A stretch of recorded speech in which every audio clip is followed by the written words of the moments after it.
জয় জগন্নাথ। ভোরবেলা এলাম সূর্যোদয় দেখতে, কিন্তু কপালে তো নেই। তাই কি আর করা যাবে, আমরা সবাই মিলে রেডি হয়ে বেরোলাম জগন্নাথ মন্দিরের উদ্দেশ্যে।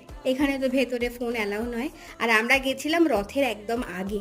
জগন্নাথ দর্শন না হলেও এত সুন্দর আলপনা, সাজসজ্জা আর রথের দর্শন হলো।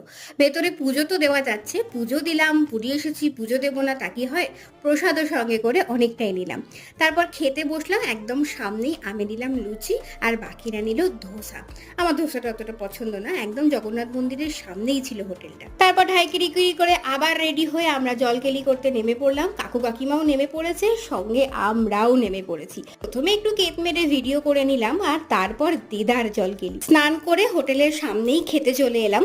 আমরা তো ভাত খেতে বসলাম, আর তোমরা ততক্ষণে জয় জগন্নাথ বলে একটা লাইক দিয়ে দিও, কমেন্ট করো, আর ভালো লাগলে অবশ্যই সাবস্ক্রাইব করো। টাটা।